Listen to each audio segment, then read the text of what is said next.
حضور میرا سوال ہے کہ جیسے جنت اور جہنم انسان کی روحانی حالت ہے، اسی طرح قیامت کے دن انسان کی کیا حالت ہوگی؟ کس کی؟ انسان کی کیا حالت ہوگی؟ قیامت کے دن تو سوال جواب ہونے سارے.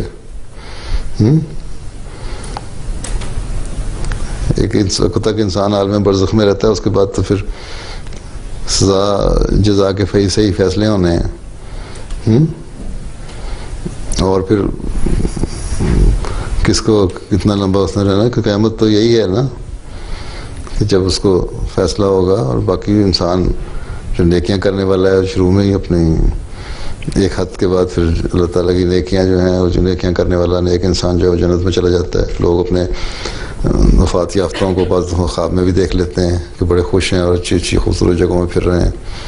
تو جنت میں جو چلے گئے تو کچھ ہیں جیسے برائیاں کرنے والے ہیں، وہ بہرحال دوزخ میں جانے والے ہیں.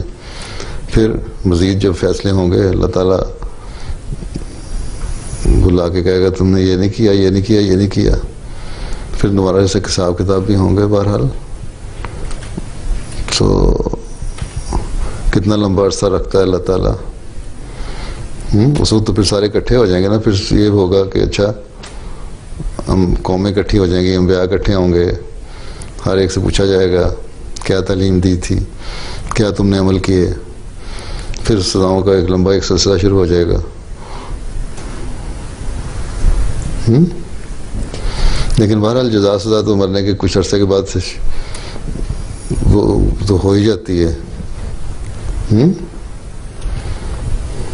دوسرے ایک دفعہ وسلم سے کسی صحابی نے سوال کیا قیامت کب آئے گی، کیا ہوگا ہیں.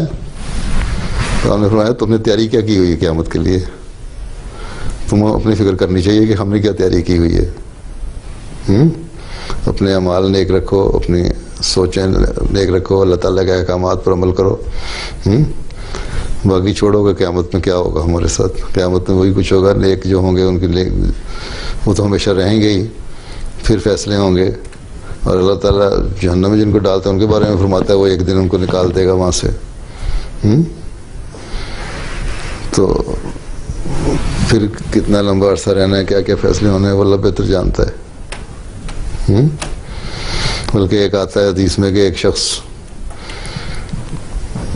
کو اللہ تعالیٰ نے جب آخری شخص کو باہر کو ایک نکالا تو اس کو کنارے پہ بٹھا دیا. اس کو ٹھنڈی چھائیں، وہ اس کی ہوائیں تھوڑی سی آنی شروع ہوئیں جنت کی طرف سے. اس نے اللہ تعالیٰ سے کہا اور آگے مجھے دکھاتے، میں ذرا نظارہ دیکھنا چاہتا ہوں. تو سبزے میں دیکھنے لگا. پھر اس کو مزید خواہش پیدا ہوئی. اس نے کہا اچھا اللہ تعالیٰ مجھے اس درخت کے قریب کر دے، یہاں سے ذرا زیادہ ٹھنڈ قریب سے دیکھ لوں. پھر اور قریب ہونے کی خواہش ظاہر کی. اس طرح قریب ہوتے ہوتے جنت کے دروازے تک پہنچ گیا. اس نے کہا اللہ تعالیٰ اندر ہی تھوڑا سا جانے دے کہ میں دیکھوں گا اندر سے کیا نظارہ نظر آ رہا ہے. تو اللہ تعالیٰ نے ہنس کے کہا کہ اچھا جاؤ تم بخش دیا چلے جاؤ جنت میں. تو گناہ گاروں کو بھی اللہ تعالیٰ بخش کے آخر میں تو معاف کر ہی دے گا. لیکن یہ ہے کہ ہم نے کیا تیاری کی، ہمیں یہ فکر کرنی چاہیے. اللہ تعالیٰ کے احکامات جو ہم تک پہنچ چکے ہیں ان پر ہم عمل کر رہے ہیں کہ نہیں کر رہے، اور کس حد تک کر رہے ہیں.